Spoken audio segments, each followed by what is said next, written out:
Tonight, the history of Bathurst captured on DVD.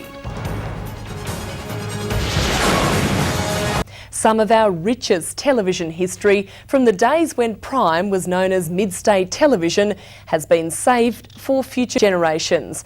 Broadcast reels, which include the historic moments in Bathurst, have been launched on DVD for the first time. Western filmmaker Bruce Ryan brought to life Prime Television's acclaimed Around the Schools program. It ran from 1979 to 1986. Tens of thousands of school children have participated, and the crew has travelled hundreds of thousands of kilometres to visit hundreds of different schools. Definitely was the first, I think, in Australia, and it's certainly its popularity shows that it lasted for 17 years. A few years back, Bruce decided it should last many more and set about compiling a community archive. He rescued the program's old tapes and in doing so developed a grander vision. To see what was happening, say, in Bathurst or Cowra or Broken Hill. The Bathurst Regional Council expressed an interest, and today 3 DVDs of its history were unveiled. The DVDs document the Olympic Band's parade, the centenary of Federation and Bathurst's inaugural 24-hour event. Bathurst is extremely heritage-minded and very aware of its history and its place in history.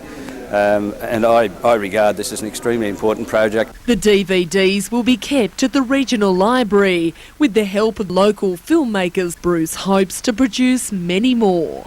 Would you rather live in the city or out here? No way, city!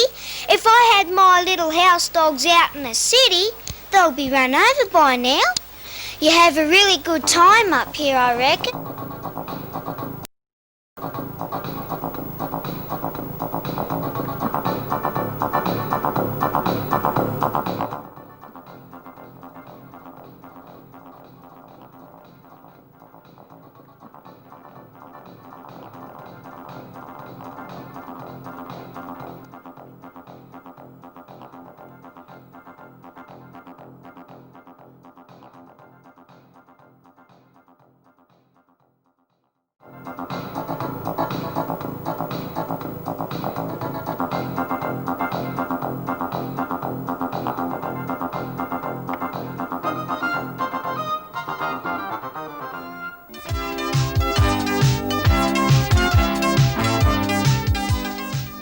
Hi and welcome to the 1991 Education Week special program. I'm Maram. And I'm Ben. And I'm Larissa, and we all go to Kelso High School. The program you're about to watch will show highlights of all the activities featured over the past year on Around the Schools. The series is made by the Department of School Education's Western Region Media Unit and is shown on Prime Television. Let's begin with a message from our Assistant Director General, Mr. Sutton. The Education Week theme for 1991 is the Year of the School. While the basics of our fine education system haven't changed this year, children are still being taught to read, write, do mathematics, which will enable them to take their places in the world. Some things are changing.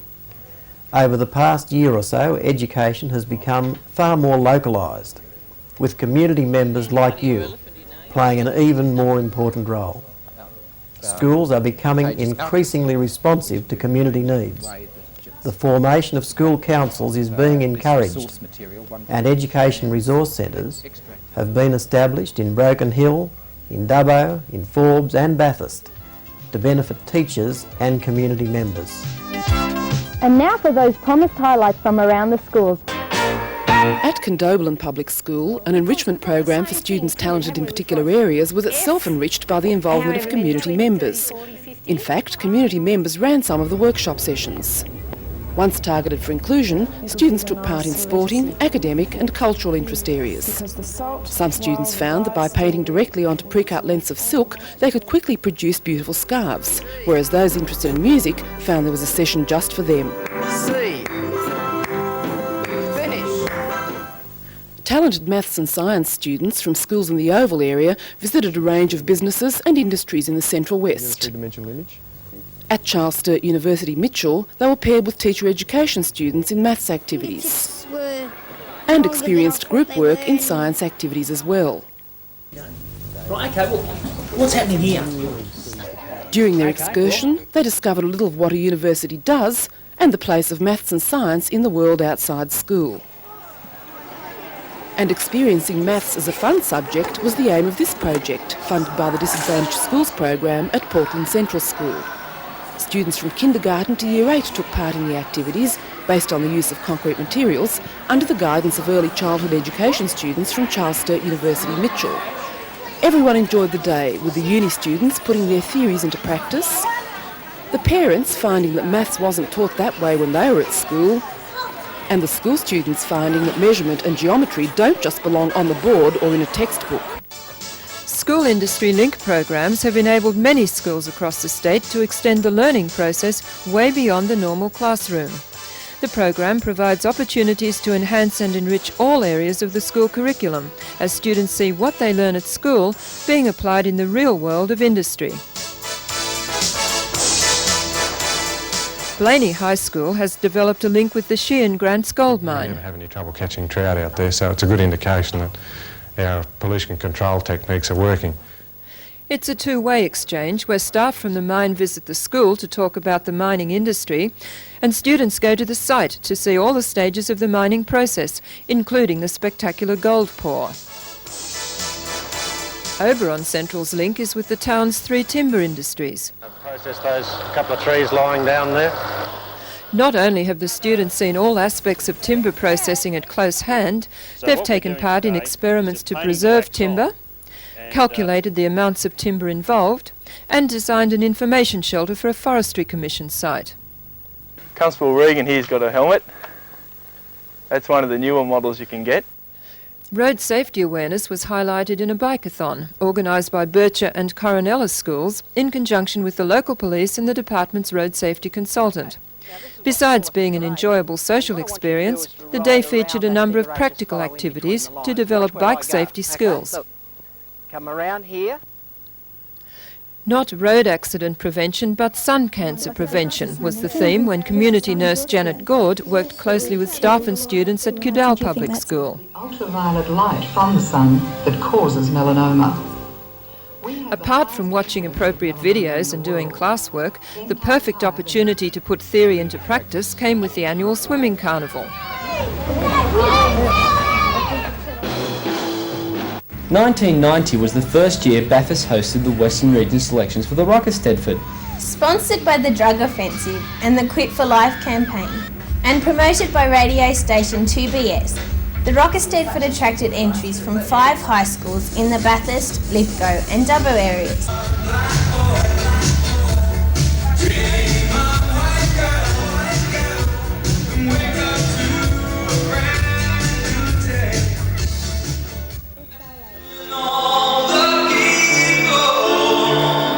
Drew McAllister from Dubbo South High was just one of many Western Region students who took part in the School Spectacular in Sydney. The Spectacular is the showcase for the finest performing arts activities. Bathurst High's big band played this piece, Birdland.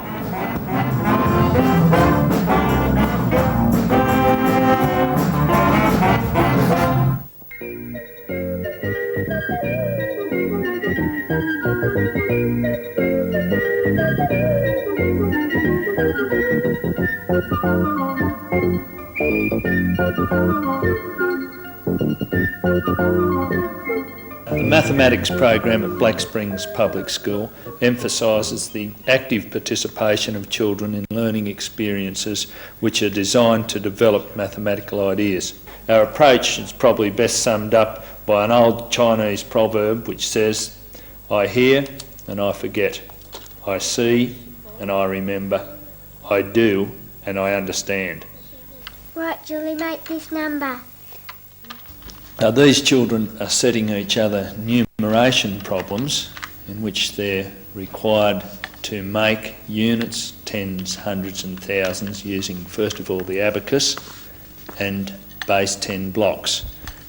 These materials enable the children to actually make the numbers before writing them, and by this method they can explore the structure of numbers and develop a greater understanding of place value and relationships within the number system.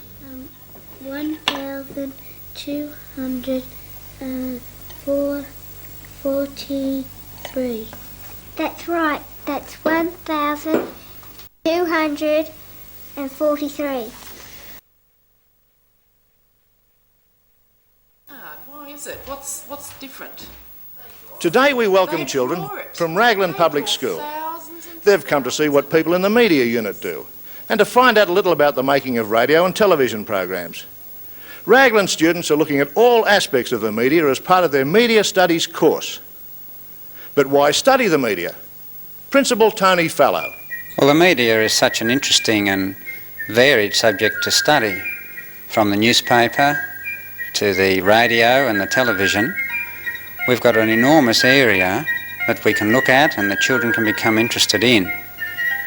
It's also very important in the lives of the children because it takes up so much of their time and because they are obviously influenced by what the media has to say. And one particular aspect of the media we've been looking at is television. And we've been doing surveys at school at the types of TV shows that children like, the amount of time that they spent, if they spend any time at all. And we've been looking at adult likes and dislikes as well and making comparisons. And one of the aspects of television that we really want to study is how these shows are put together. And so we've come to this unit here this morning and we've been really able to see a production in action. The most important thing is not to look at the what? Yes? The camera. Well, fancy that, George. First of all, the children, when they came to the unit, they met three of the teachers here. There was Mr. Cross and Mr. Ryan and Mrs. Albin. And Mrs. Payne wasn't here. She was out on location filming another segment for around the schools. There are different kinds of TV programs. Who can tell me a couple of kinds of TV programs, yes? The Price is Right. Pardon? The New Price is Right. The New Price is Right, okay. That's one sort of TV program. Do you think that'd be a very hard one to do or a fairly easy one?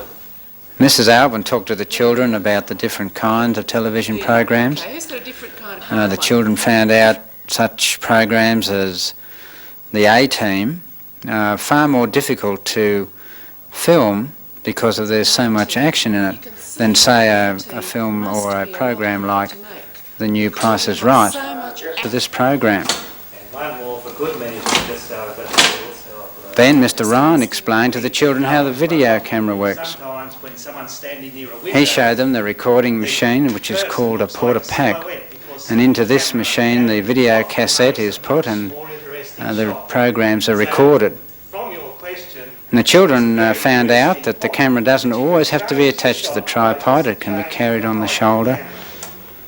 And one of the children even wanted to know if you needed a licence to operate the camera. We took our cameras to West Bathurst Public School where we found quite an interesting and unusual collection. West Bathurst has a close association with Mitchell CAE and lecturer Dr Al Gibbs is working with teacher Luella Green to develop ways in which animals can play a part in helping children to learn. They're using animals to make lessons more interesting and imaginative, and they bring animals into just about every subject in the school curriculum. You're two people associated with this. Luella, you're the teacher of the class, and Al, you're the lecturer from Mitchell College in Sciences. Yes, I've been involved in this program now for 5 years, and Luella has been kind enough to work with me over this time in developing a number of activities suitable for primary schools on the use of native living animals. What are you hoping to achieve? Well, I'm a lecturer in the science department involved with training prospective teachers, and so it helps to keep me up to date with what's going on in classrooms and the trends in the schools, but it also helps to keep me in tune with the types of things that are successful in the classrooms. And so I'm able to gauge children's responses to new types of activities that we develop and to see which ones are successful and which ones are the best in getting across ideas about science. Today we're looking at a work experience program, but it's a work experience program with a difference because all of the students taking part are deaf. They're in the special class for hearing impaired students at Kelso High School in Bathurst. Now the whole project was full of surprises for everyone. For us certainly, and for you too, we hope. But the biggest surprise of all was reserved for the employers.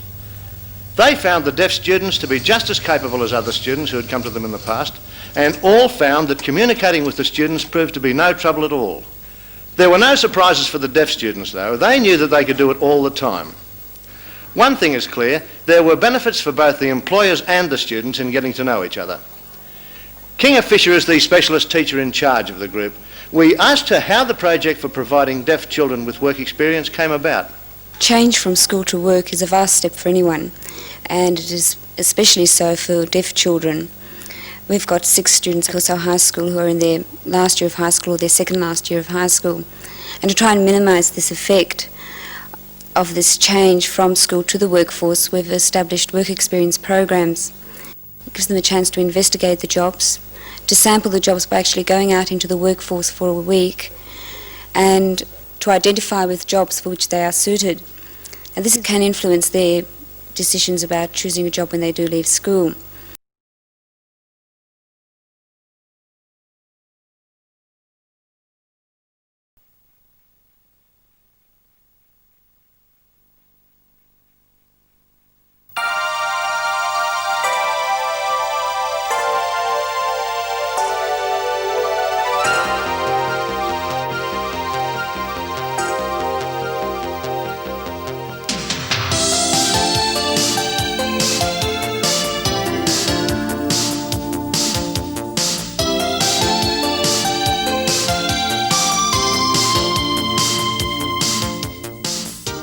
Students in our education system learn in many ways.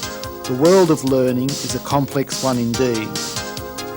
Research has shown that the part of learning which takes place within any school is affected by the quality of teaching strategies and learning experiences. The relationships between effective teaching and productive learning hold true regardless of the content of the lesson or the age, socio-economic and cultural background of the learner. In the sky, high above the earth, lived a snake. Suddenly, he rushed at her. Particular strategies and their effects on student learning can be observed and documented. The private philosophies or principles upon which teaching practices are based can be teased out or analysed so that teachers understand more fully the reasons they teach the way they do. This morning we're going to be talking about some more of the things that we were talking about last week, about what people need. Have a look around you. I wonder if any of you can think about the things we might be going to talk about today about what people need. Rodney. No person would deny that teaching is a highly complex task, and some would agree that the very essence or the art of teaching is impossible to capture on film. It is possible, however, to take some important components of effective teaching practice and look at the elements and particular skills involved in each one. In this video, we'll focus on student achievement. We've identified some aspects of good teaching practice over which teachers do have some control and which positively affect learning outcomes. We'll see that students achieve when teachers communicate high expectations, establish a positive classroom climate, plan their students' learning experiences, evaluate appropriately, provide a variety of learning experiences, maximise educationally valid time on task, expect students to take responsibility for their own learning, motivate and challenge their students, and ensure students experience success.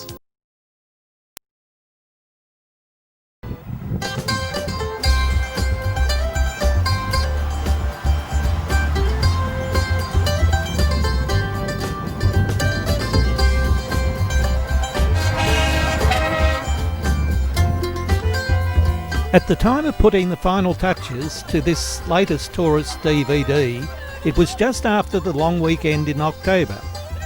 You might say, so what? But it's really something extra special that happens in Bathurst at this time to create an atmosphere of great excitement, anticipation and activity. In reality, who do you think is actually going to win this year?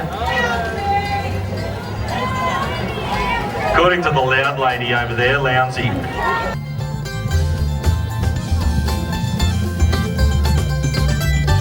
But no, what a great honour. As Paul mentioned, we're very honoured to have won the race twice now, and to have my name in the plaque, or Craig and I's name in the plaque on the pavement is amazing. But it's great to be back at Bathurst. I can't drive into this place without the hair standing up the back of my neck. The weather's great, so with your four to hold, and thanks very much, and we're looking forward to a great weekend. Yes, as you gathered from the visuals, it's the time of the Super Cheap 1000, the famous Mount Panorama V8 supercars race that is watched by TV audiences throughout the world. It is not our intent to feature the race. The best experience is if you can actually be there, or second best, if you can watch it live on TV, with the excellent multicam coverage now provided using the latest digital technologies. However, in 2008, something extra special happened. That was the unveiling of the memorial to Mount Panorama's most famous motor racing icon, the late Peter Brock. We spoke to key people involved and will now let them tell you the story. It's a beautiful piece of work. You must be very proud of it. I am.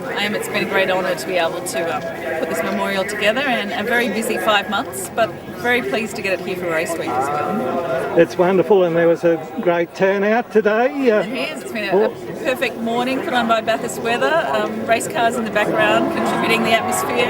It certainly does. And your inspiration to create it, was it from a photograph or just in your mind that you... No, I did see a photograph of Peter standing on top of a car, and I thought that really worked well for the location, particularly the National Motor Racing Museum's a little low to the ground as you're coming down the hill, so by putting him on the car, people will be able to see it as they're driving down the straight. And so the car sort of works as a base, as well as, of course, being a very important part of the man, so I thought it worked.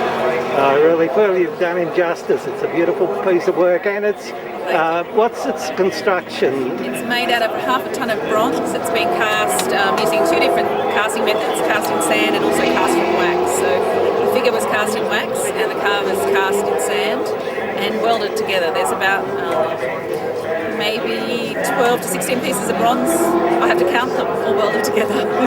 Right, and how long have you been working on it for? For 5 months now, and that included the research as well as making it, and I had a baby in the middle of it. Great, very busy. Very busy. Well, it's a great memento to Peter and also to your outstanding work. Thank you very much, Julie. Hi, Lewis Brock from Peter Brock Foundation. We've seen a wonderful unveiling today of the statue. What do you think of it? Oh, the statue's superb.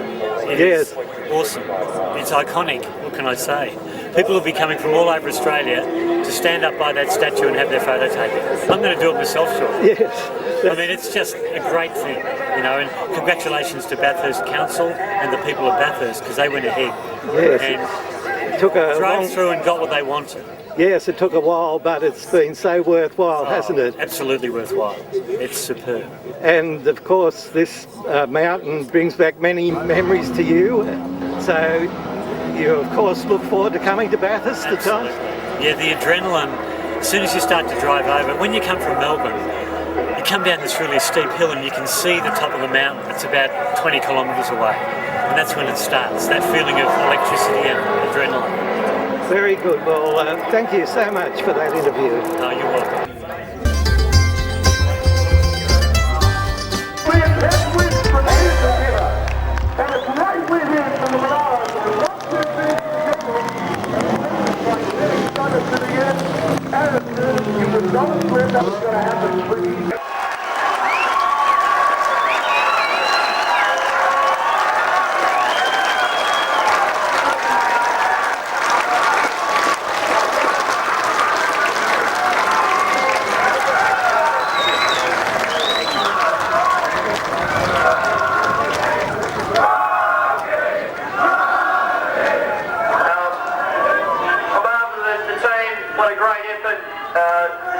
TRM crew, great job guys, can't believe you got this suit cars home, looking so good, in such great shape.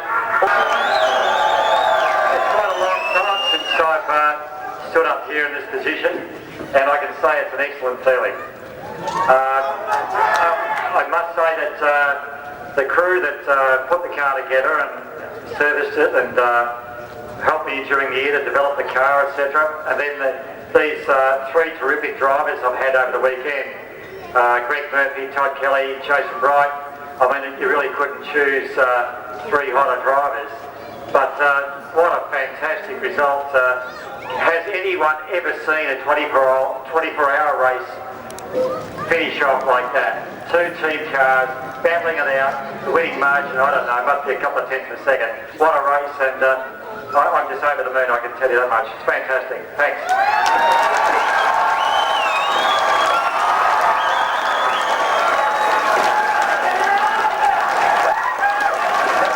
Mayor Paul Toole, you must be thrilled with the result of this sculpture being unveiled. This is absolutely wonderful. Here behind me is the unveiling of the Peter Brock statue, and look, we had a great crowd here this morning, a lot of Peter Brock fans, Peter Brock's family, friends, and look, a lot of the drivers even came out to be a part of the ceremony held here this morning, and they're all absolutely pleased with what they do see. It was well worthwhile the wait till we decided what was wanted. Look, it has been well worth the wait. It's been 5 months in the making of the design here, but council obviously went out to tender twice because we wanted to make sure we got it right. We wanted to make sure the tribute was the correct tribute for a man who has done so much, not for racing only in Australia, but for so many individuals here in the city of Bathurst. And it's in a wonderful position, isn't it? Look, it's in a fantastic position. It's sitting outside the National Motor Racing Museum. Inside we have the bust of Peter Brock. We've also got a wing named after Peter Brock as well. And as people drive into Mount Panorama, they can see this as an iconic statue that is going to be so much here to Mount Panorama, because we know that Peter has had 10 wins here at the Mount. Thank you very much, Paul. My pleasure. Thank you, Bruce.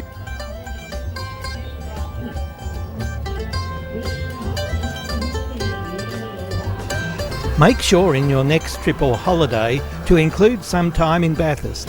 There's always something to see and do throughout the year. Find out for yourself why so many people regard Bathurst as the ultimate place to visit.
Welcome to Bathurst, Australia's oldest inland city and home of the famous Mount Panorama motor racing circuit.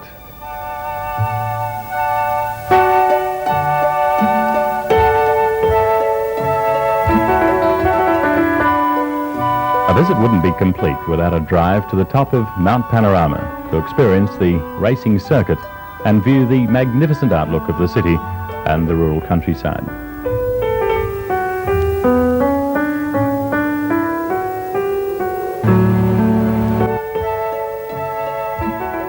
Bathurst is steeped in history and combines the old and new in a picturesque rural setting. Bathurst truly is the city in the country.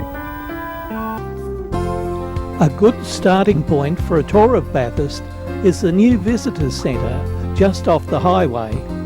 Here you can see the beautifully restored Brush motor car and the Cobb & Co coach. This fully restored Cobb & Co coach is one that once travelled the roads of the area. Bathurst was once the headquarters for Cobb & Co, and in 2004 it celebrated the 150th anniversary. My interest goes back all my life, I believe. A number of reenactments of the journeys of Cobb & Co have been held. The latest was in 2002. Travellers often paid big money to sit on the box seat next to the driver, where they would listen to his yarns, poetry or the latest folk songs. Sometimes the box seat was even auctioned to the highest bidder. Cobb & Co.'s coach drivers were great entertainers who could recite ballads, sing songs and tell stories, some of which were rather exaggerated.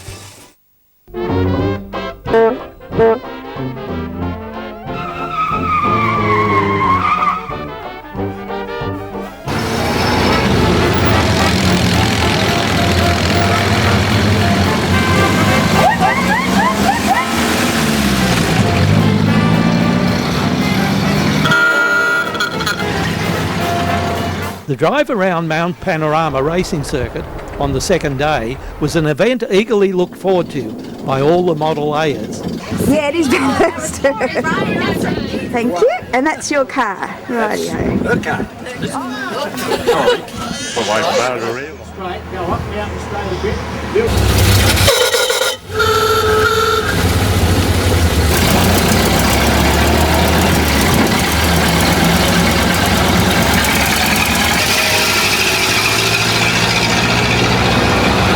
The track itself is 6.2 kilometres long and has quite steep grades of up to 1 in 6.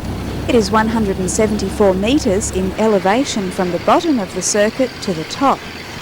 Motor racing made its debut at Mount Panorama in Easter of 1938.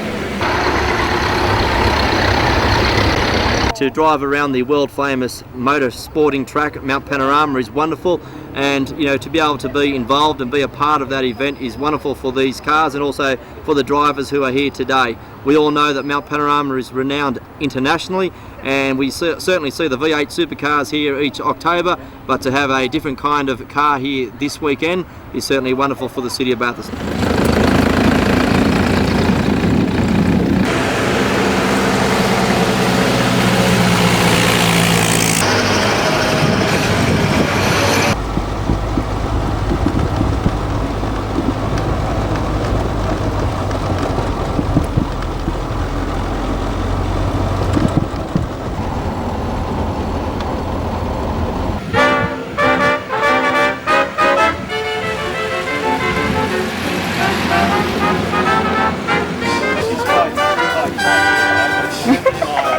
Well, I think we've shot everything in the movie. Yeah, we just can't. It becomes compulsive after a while. Is it your first time at Mount Panorama? No, not for me, because I'm local. Right. This is my test track. I've never been around it before. Right. I didn't realise how steep that mountain was.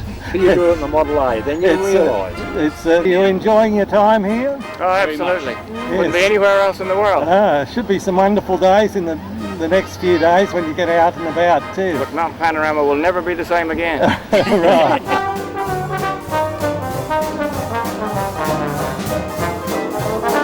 Yeah, it's a 1928 Ford, of course, Ford Model A. Yeah. And it was bought in Melbourne, got about 10 years ago, put on the road about 6 years ago, and been to 3 national rallies now. And Okay, so it's got a kind of more rustic look than a lot of the others. Yeah, Can you just explain that? I just left it the way it was, just didn't fix it, and just fixed it mechanically and keep it going, and that's about all. So why didn't you decide to do the glam I'm not rides? into polish, just can't handle it. So, yeah. Fabulous, okay, Yeah. thanks very much. No worries. Thanks. It's beautiful, it kind of adds a lot of charm to it. It feels more historical, doesn't it? Yeah. If you just Now you've driven the course and experienced the steepness of the grades, I've included this short clip of a veteran motor race taken from the top of the mountain to Conrod Strait. This gives you an idea of the speed racing drivers tackle the S's, the Dipper and Forest Elbow.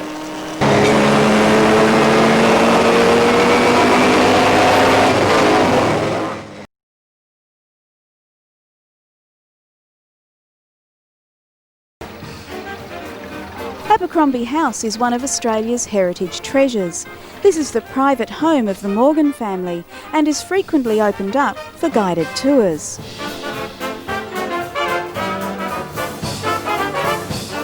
I'm president of the Historical Society in Bathurst, and so on their behalf, can I just extend a huge welcome to you to Bathurst. The City of Bathurst is very, very thrilled and delighted that you're here. Obviously you bring something unique and wonderful to the city, and everybody's talking about it, and so welcome. It's just a pleasure to have you here in Bathurst with us. We love old things. That's why we love you. Chris Morgan, what a wonderful tour you've put on for the Model A people. Well, it's a pleasure, an absolute pleasure to do it, because there's kindred spirits in people that restore beautiful vintage cars and people like my family who try and restore old houses. So we have something that binds us before we even start. So it was a pleasure to welcome them all here. That was great, and they look so picturesque with the home behind them as they all park. Oh, they did. There's something very special about seeing a large group of vintage cars of the same mark. The house was built by James Horne Stewart. His father was a pioneer of the Bathurst Plains and arrived in 1827 and established a 15,000-acre farm.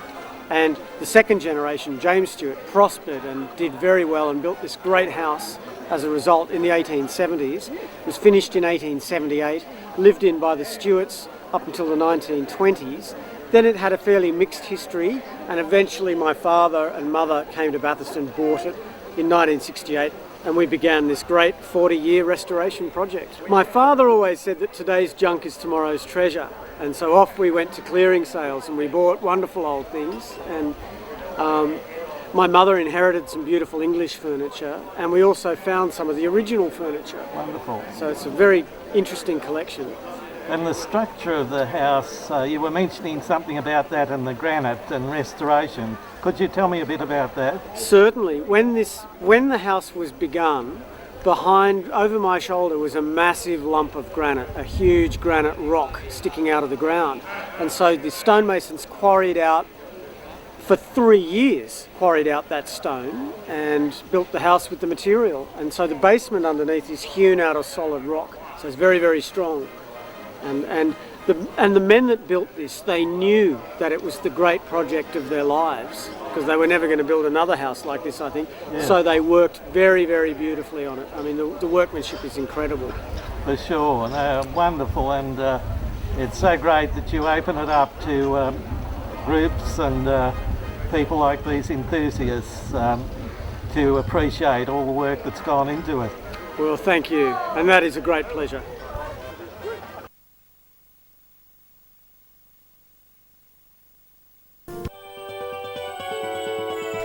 The Somerville collection is the lifetime work of Warren Somerville and features some of the finest and rarest examples of minerals and fossils in the world.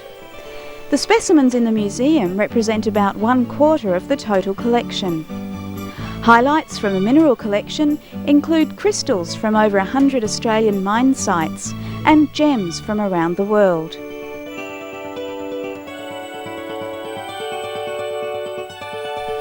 Features of the fossil collection include Australia's only complete T-Rex skeleton, Australia's largest collection of fossils in amber, fossil dinosaur eggs, and a collection of Australia's unique opalised fossils. Now this is one of the oldest dinosaurs known.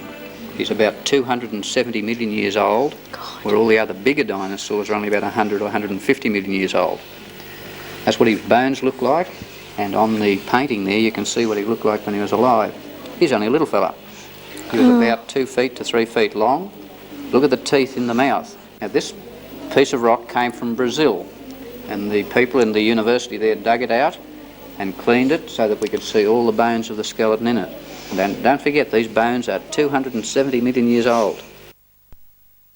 The rally to the small town of Millthorpe on Sunday the 20th of April 2008 was mandatory for all Model A's entered in the concourse judging, and in fact nearly everyone in the Ford fraternity took part. What a beautiful sunny day it turned out to be. The Model A's made a great picture as they assembled on the Stannies Oval prior to departure.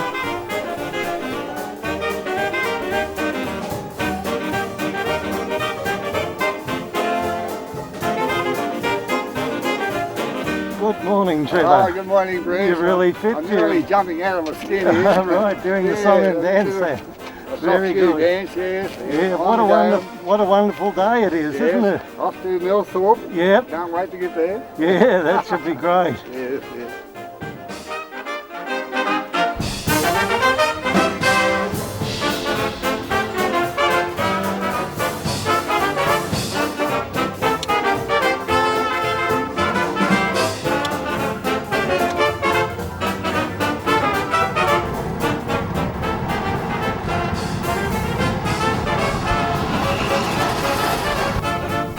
The journey to Millthorpe traverses the small villages of Perthville and Newbridge and the township of Blaney.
Millthorpe is a historic town which dates back to prior to the 1840s and still retains today all its charms of yesteryear. This picturesque village, set amid farms and a rural landscape, is classified by the National Trust and is a great tourist destination.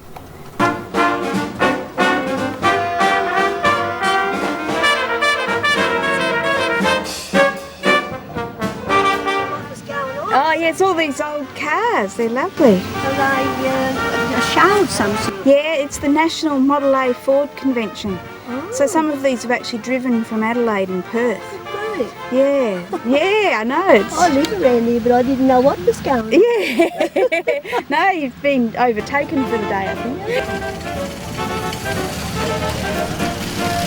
While many of the Model A participants were having a packed lunch beside their parked cars, I took the opportunity to do a vox pop session with the camcorder. When we travelled to Western Australia, yeah, we put 2 lots of baling wire across the back seat, and we put all our washing over there. Oh, lovely. Or we poked it out here, the underwear, and dried it on the hay planes. Excellent. What a cute car to do it in. Yeah, we love it. It's a new restoration, but we still love it. Yeah, lovely.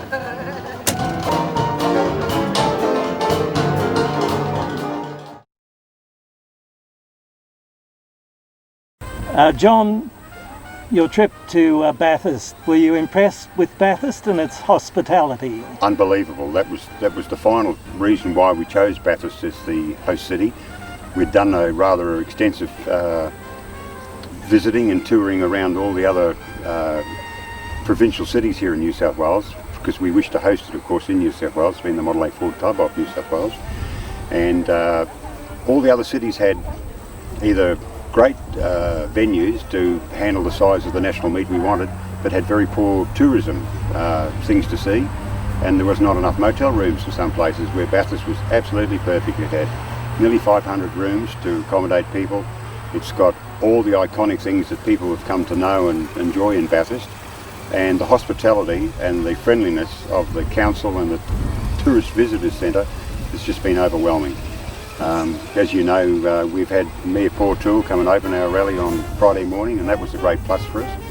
And today's function here at Millthorpe was all the work of the Mayor of Blaneyshire, Councillor Ted Wilson, who arranged all the parking for us, and to have the little village of Millthorpe ready and waiting to accept all these visitors here today.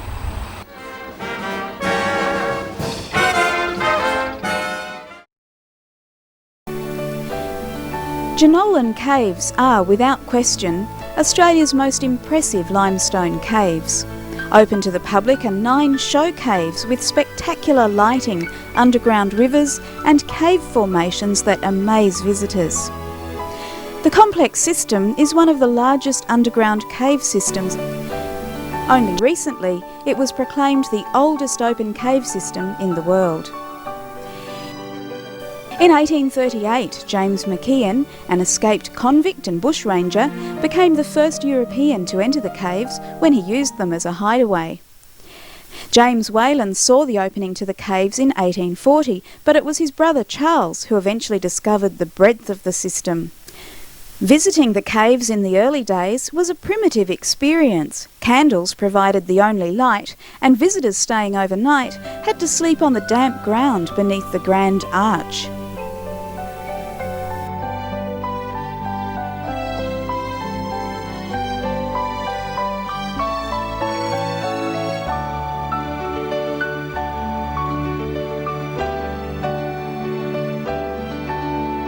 And so came to the end of a very delightful visit to the Bathurst region. The Meet Committee was delighted to learn that its efforts were highly appreciated and that the meet was considered to have been of a very high standard.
When the road was completed, Governor Lachlan and Mrs. Macquarie, with their escort of redcoats, made the journey to Bathurst.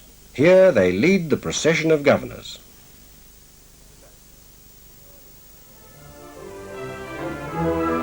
Macquarie's staff, whom we shall see again later, take their place on each side of the courthouse steps.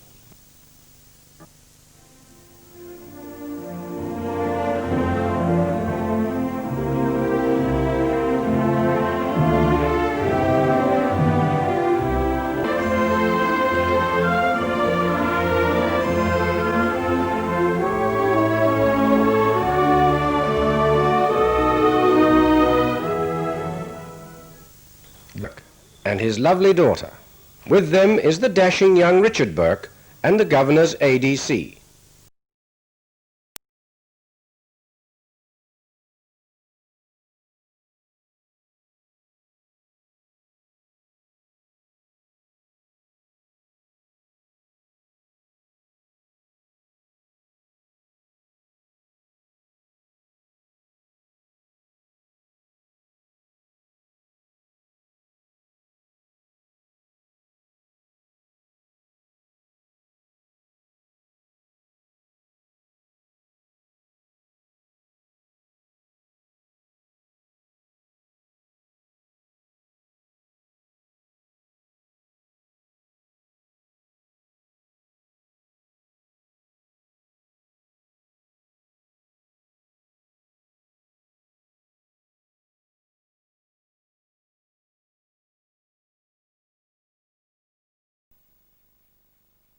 So we thought we'd have something at our headquarters here.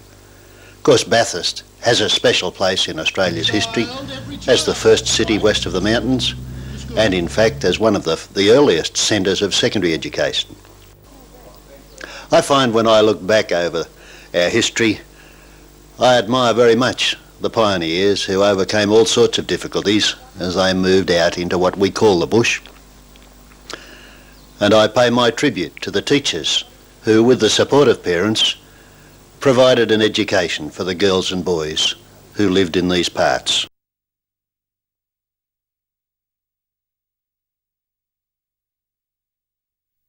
In 1994 to 96, CUP took an independent role, assisting regional communities to gain access to the federal government cooperative multimedia project. And let's have a little look at the clip to see what was involved.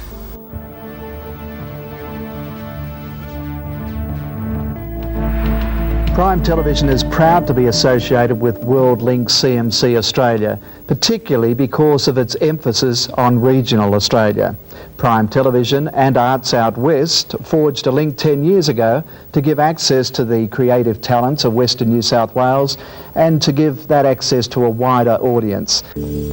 Till now, culture has always been represented as a city-based thing, which has meant that regional areas have been totally ignored. And regional culture is one of the most exciting parts of Australian culture, and at last there's a chance this can be represented if the CMC is in Bathurst. Has a fantastic future. Government is predicting that at least 1 million domestic centres will be set up within the next 3 years. Worldwide there'll be at least 30 million systems in operation. The policy seeks to create a dynamic multimedia industry. There's a lot of support in Dubbo for the establishment of a cooperative multimedia centre in our region. Here at Bush Telly Productions, we offer to the CMC our expertise in education and training, our expertise in the production of digital media, and our production facilities. Orana Education and Training Cooperative offers support as an exemplary working model of a cooperative and as a leading provider of training. They have developed good computing and printing facilities and are part of a nationwide network of education centres. World CMC Link Australia would provide rural communities with access to training and technology, which they may not have otherwise. It's vital for rural communities to be able to network together. The Land Information Centre is a world leader in the application of spatial information sciences and technologies. We are proud to be a member of the World CMC Link Australia. We are confident that our contribution to the organisation will help ensure the World CMC Link Australia will become quickly recognised in the international marketplace. WorldLink Australia CMC is bridging the gap between commercial industry and education and training. it is formulating policies that will provide the means for traditional education and training institutions to focus on industry-based, hands-on experience with commercial environments. WorldLink Australia will give all Australians a chance to work and train within the finest multimedia. WorldLink Australia means multimedia for all Australians.